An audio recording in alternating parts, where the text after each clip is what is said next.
which is located in this room, which is located in West High School. We're here today to announce a really neat partnership, which is benefiting several different people, from the schools to the community and things like that. So it's a really exciting opportunity for West High School and Bay Lake Manufacturing, but it's also a great opportunity for the community as a whole. So I'd like to welcome Chip McDonald. He's going to explain a little bit more about what's going on here, about this opportunity, and then I'll get back up here and explain a little bit more about the program and what my students have been working on for the past couple months. So, Chip.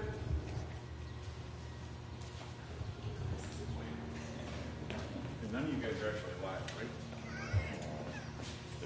right? So the program, Wisconsin has a huge opportunity in fishing and related activities on the water. We're number 4 in the nation for overall boat ownership. Number 3 in the nation for non-resident destination for fishing. We have a huge economy based on the outside world coming and using our activities. One of the big problems with the state is there's not enough places to stop if you're on a boat. Fishing tournaments like bring in 30 to 75 boats. There was no place in the greater Green Bay area to park those boats at night and when they all came in. U.S. Fish and Wildlife has a grant that they produce every year, administered by the Wisconsin DNR, that allows us as a community to gain access to those areas where boats can stop. Docks. Now, the economic benefits that I just walked through are immense, but the most important economic benefit that any of us see is the children that we help bring up and give opportunities to understand what they want to do in life. That is one of the key things that this institution has helped us see in our community. It is a phenomenal opportunity for young adults get in the classroom or get out of the classroom, use their hands and understand what their future opportunities can be. And one of those is one of the other big economic areas of our community, welding, metal manufacturing. We used to build these docks, other parts of the nation built these docks, but in working with Andy, we found that our local community can produce things that we use in our community and in this grant. This is the main structure of a dock. This we intend to use on the expansion, which will produce 40 slips in our market to be used for that transient traffic. It is a phenomenal program. It was introduced to it by our school system, by Laura McCoy, and then integrated into it to understand where those opportunities come from. And they come from the people that are right outside this wall. If you have any questions, I'll be happy to answer them. I want to go back over to Andy. He'll explain a little bit more about what this program is, and Q&A after that. And thank you all for coming too. Okay, so a little bit about the Bay Lake Manufacturing Program. It is a part of the Green Bay Area Public School District. It was started, it'll be 10 years. We'll celebrate our 10-year anniversary next fall. 10 years ago, people in the school district, people in the Manufacturing Alliance, and people at our local technical school, NWTC, really seen a shortage coming of qualified manufacturing employees. To try to remedy that problem, the school district, along with these other partners, created this Bay Lake Manufacturing Program. What it is, it's a student-run manufacturing job shop. Juniors and seniors throughout the entire Green Bay Area Public School District apply to be part of the program. Once they're accepted into the program, they learn how to actually run a manufacturing job shop. From everything from figuring out a quote or a bid for what we're going to make, to ordering material, the actual hands-on process of machining or welding or fabricating, all the way through if we have to have anything done post-operation, to delivery and then billing, if there's any quality control issues. It's the whole, we try to give them not only the hands-on skills, but we also try to give them all of those manufacturing soft skills, maybe you would call them, so they get a really good idea of what being an employee in the manufacturing industry is like. And as we know, it's a huge shortage of employees still here in Northeast Wisconsin and across the United States. So when we were approached with this project, the first thing is that we needed to figure out how much material is needed. So we have, based off a set of blueprints, and we also looked at an existing dock The students measured and figured out how much material we needed and where we're going to get it from. So we put together how much material we were going to need. Then the students had to figure out how much are we going to charge, because this program, we do charge for what we do. The money goes back into the program in the form of scholarships for the students at the end of every year, but also this program is expensive, and the equipment that we need to purchase and maintain, we need money to do that. So we do charge for what we do. So the students went through, we worked through how much do we charge to do this, how much do we charge to do that. We put together a quote, and then we sent it off back to Chip. All right, we work back and forth with the customers. Sometimes if they're like, wait a minute, this doesn't look right. So there's that process that the students see that is real world manufacturing problems like that. Like, well, I think you're charging too much here. Wait a minute, you're not charging enough here. So the companies we work with are really good about working with the students, because they do understand at the end of it all, it is education. Now we're trying to make them, their parts or their things exactly the way they want them, but they do understand this is a learning process. So once we kind of agreed on what the cost of this was going to be, they lent us the big table here that you see, the jig table that we built the dock on. Very large. It would have been very difficult to do without this table here, just because of the size and the sheer quantity of steel that we had to put in place. We put the table in place, make sure it was perfectly level from one end to the other, from side to side, and then we started to build the subcomponents. So this dock section here is made up of multiple kind of subsections that we built first, and then eventually we put everything together as you see. Everything needed to be exact measurements. It needed to be, make sure it was square, not crooked or anything like that. So it took a lot of measuring, it took a lot of figuring, it took a lot of problem solving to put something this large together and make sure that it is correct. Then there was welding, a lot of welding. For several weeks, students came in during the baling manufacturing and welded to put everything together. This morning we just flipped it over, so we can begin to weld on the other side of it. Looking like we should be wrapping it up here hopefully by the end of the school year with the welding, and then we'll go from there. Any questions on the program? I think I maybe covered it. Yes? Can you estimate how many segments like this one right here are going to be needed in the coming years? I don't think that's... About 80 of these, and an additional 80 of the smaller units, about 160. So I'm hoping to finish them up by the time I retire. We'll keep kids welding for a long time. Yeah, this is going to be a multi-year endeavor.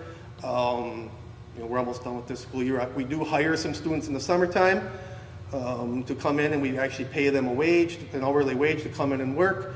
We're still in the process of figuring that out for this summer, but we'll definitely be doing a little work in the summer, and then we'll be full scale back to work come fall when my new students come in. Now they are going to have to be retrained, because now I turn my employees over once a year, so even once I get them trained at this time of the year, I get new ones in the fall that have to retrain, but we'll be working on these for the foreseeable future. The students are really excited about this. We do a lot of work for other companies, and sometimes we're making these small parts and things, and the students are, what are they? I'm like, I don't know. They're smaller parts that go into a bigger machine, which are crucial and needed, but they understand what a dock is. They maybe have seen the docks and they understand what the dock is, so they're really excited that, man, this thing that I'm building might be there for the next 100 years or 50 years or whatever it may be, and that they can go see it. So it's kind of an exciting thing for the students to be able to be working on something that they really know what it is.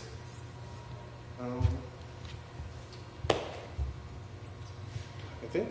Any questions? Did you want to share that on there? I shared some of the stuff from the DNR about the grant. Sure, I can, yeah. So a representative from the DNR was not able to be with us today, but the Wisconsin Department of Natural Resources provided $1.2 million in grant funding for the South Bay Marina renovation project through the Federal Boating Infrastructure Grant Program. The Boating Infrastructure Grant Program supports private and public marinas to provide high-quality, modern infrastructure to support recreational boating. We are pleased to have an opportunity to support the Marina's project to serve recreational boaters and the broader community in Green Bay.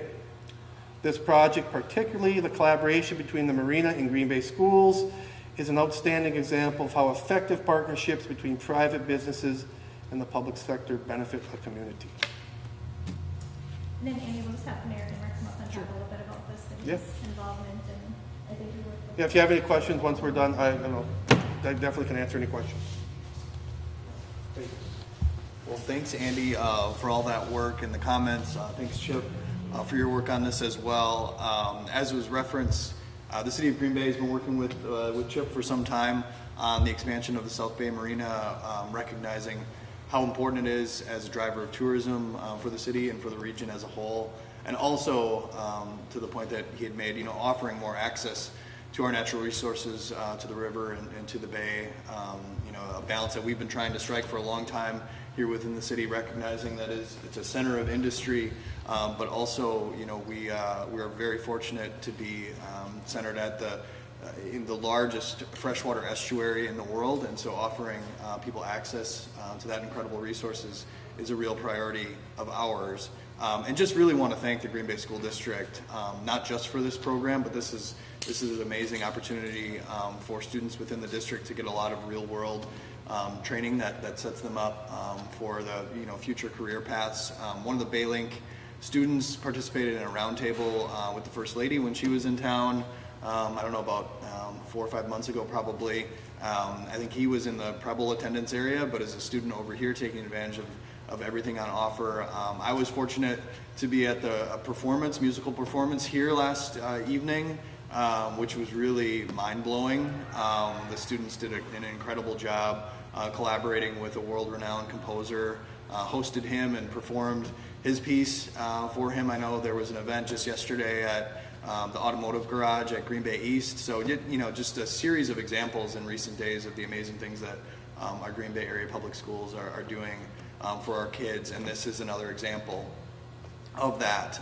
And in addition, obviously, the partnership with private industry to allow kids some real world experience, to offer them the opportunity to create something really tangible that they'll be able to, as Andy said, witness kind of in the real world, and something that'll last for years to come. So just another great example of the amazing work that Green Bay area public schools are doing every day in partnership with private industry to do some pretty great things. Also just want to recognize, I know our president of our school board asked a question, but Laura McCoy obviously is here and was instrumental in bringing these groups together, Baylink with the McDonald Company, as well as, and just want to recognize our alders who are here. So Alder Joey Presley, we got Bill Morgan and Alyssa Prophet doing great work for the city of Green Bay. So I want to recognize them too.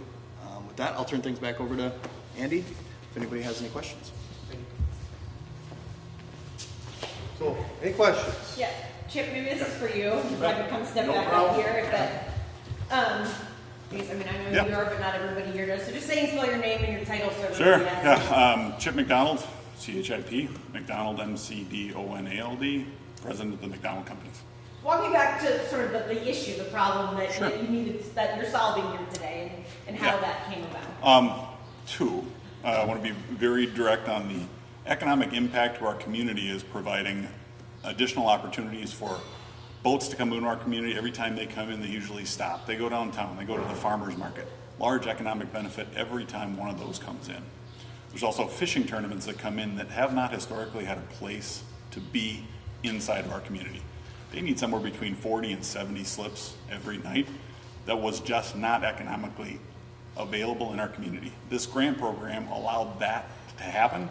Now we have those facilities to offer to larger people that are coming in with those programs. But the biggest economic benefit is the kids, the young adults that are learning here. As Andy talked about, he loses employees every year. Our community gains a ready-to-work employee. As somebody who's investing nationally in different facilities, different areas, it is absolutely critical that a workforce is there. Programs like this that are innovative, that work with the local school districts, they develop a community. And that is one of the biggest benefits on why we both looked at this as an opportunity, and looked at the opportunity of what to bring the docks to our area. So you're expanding how many and where, and you have Yeah. a map here? Can you, The big yeah, map, walk us through, like, where this Yep. is going. And, Yep, so right in this area, these will be transient boats, so those will come in and go out of the area, approximately 40. So this represents 1/4 of one dock. So there's a long-term commitment to doing this as a project, and the local DNR, the city have been great partners, both in the school system, and their engineering staff has been instrumental in making this a reality. Been 3-4 years in the making because of the permitting and other things that had to go in. Well, now we're starting with the construction, and you'll see those be implemented over the next few years. We're not going to wait until they're all done. We're going to put them in as we go. yeah, step back and put it. Yeah, I guess kind of a follow-up. So Sure. yeah, walk it through. So I mean, how many? When you have some in, you know, the end of the school year is here. And Yeah. so what's the timeline, and Yep. how impactful will it be moving forward? Like, Yep, so good chunk of these will go in next year. Some of the current structure will also be rebuilt to handle those new build docks. So that'll be happening this fall, next spring. So we should have a portion of those ready for that time period. Are we losing out on opportunities because we don't have this space? Absolutely, we have lost out on those in the past. Several bids have come in. Brad Toll can probably quantify what the total economic loss to date has been, but they're booked about 2 years in advance. So we'll start looking at those bookings with Green Bay Visitor and Convention Bureau, Greater Green Bay Chamber of Commerce, and other things to help bring those into our community. And then you bring those in, you're talking more fishing tournaments. Is that kind of the? Yeah, fishing tournaments specifically, but as these docks become available, you'll see more traffic from the Door County area coming down. So a lot of the things that like the draft, other things, we see a lot of transient traffic come in for Packer games, even though it's late in the season. We anticipate more traffic coming in over the summer. A lot of great events, right? City Deck is starting to be coming online. Those attractions for boaters, it was that most of our boating community left the area. We anticipate that a lot of what the city has invested in will now make this a destination via water for our area. They come to concerts, the Packer game, or the additional events that happen at the Lambeau Field. They'll come to see those. These are things that people will rent out to use? Yes, yes, but we cannot rent them out for a season. They have to be for transient traffic, so less than a month, people coming in and going. So it's designed to bring external monies into our community. Our CDOT conversion currently now expedited Yes. the pontoon so they could access the river now. We did a Yes. conversion on EDOT so people had access to get out on the water and the river. Yes. So yeah, that's I keep coming back to it. This is a huge boom for our local economy, but the biggest opportunity is the innovative program that Green Bay Schools put together to allow us to invest in our local community and get those young adults into our workforce as soon as possible. And that would not have been happened. I would not be here today without Laura reaching out and saying, hey, you got to come over and see what they're doing here. This is one of the neatest secrets in Green Bay that I was not aware of. Doing some really, really cool stuff here. If you had to go outside of the school Yeah. district to have these Oh, yeah. docks made, I mean, $1.2 million is a lot of money that. Oh, yeah. Absolutely. I mean, if you had to go outside Yeah. the area, I mean, how much would something like this could have cost? Oh yeah, so fully completed dock is about $7,000. We don't know what the full cost of implementing locally, but I'm sure it will be much less. Even the transportation. So this is a really horrible thing to ship. They take up a lot of volume. They're not that heavy. A lot of these are made in different parts of the state, if not different areas of the world. So they'll ship them in. This allows us to keep that money right here.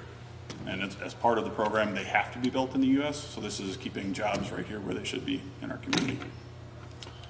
And personal story, if you got 2 seconds. I was not a good student. I had people give their time to understanding how I could grow as a person, giving our youth the opportunity to work with different things. Automotive, manufacturing allows them to have both an immediate impact in our economy, but an immediate impact in their lives. They get to experience what they want to do for the rest of their life in a system that's designed to give them experiences. And that's one of the neatest parts about being part of this program, is seeing that occur right here in our local schools. Chip, how many slips will be added and how much does each one cost for a transient boat for, let's say? Yeah, somewhere between $5 and $100 a day. So these boats, or slips, can fit everything up to a 65-foot boat down to a 15-foot fishing boat. There are differences in price for those two facilities. So there'll be also money coming in to make sure the maintenance is done on the docks once they're installed. Yeah. How many new slips over the next couple of years? Yeah, so our plan is 2-year build out. Now that with programs like this, sometimes you have to work on the time scale. Local government, DNR has been very flexible because of the opportunity to work with the school system. But we think in the next 2 years that'll be fully built out. Approximately 40 additional slips to the market that we're not there today.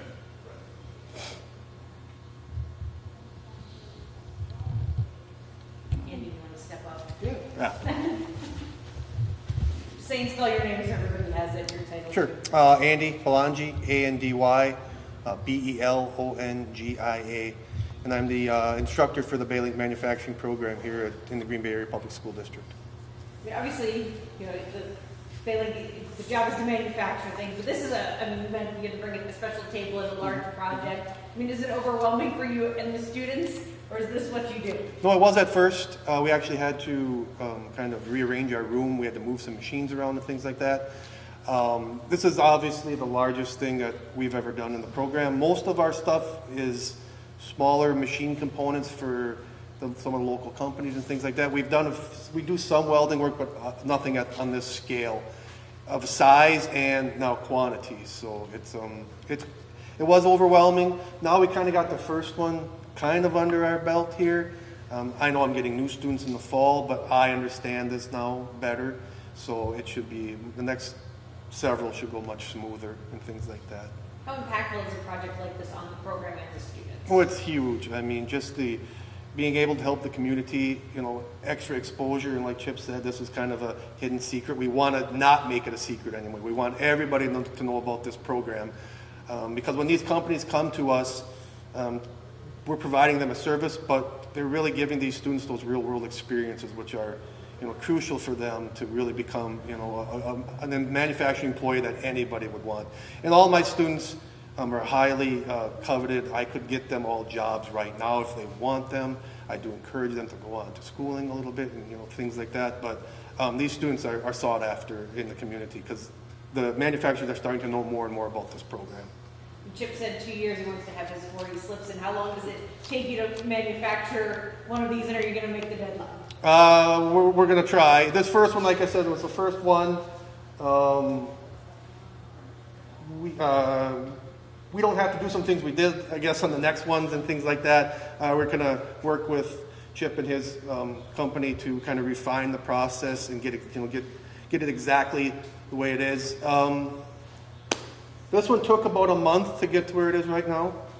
I'm hoping to cut that down to, you know, maybe cut it in half at 2 weeks and see where we can go from there. So we're going to try to spit these out, you know, as fast as we can while still maintaining the quality of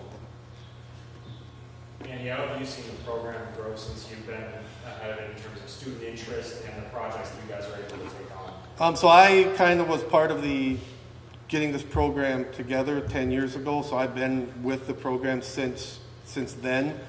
You know, we've obviously invested a lot of money in equipment and things like that. And now the students are starting to know more about it from the other schools and things like that. So we've definitely been kind of, you know, increasing student interest and enrollment in the program over the last 10 years. And we're, you know, continuing to grow. Is this the only project that you guys will work on? Are you still doing No. you'll still be doing Yeah, for sure. to put the little We have some standing customers that send us work. So we, you know, more machining work. But no, we will take on other jobs also.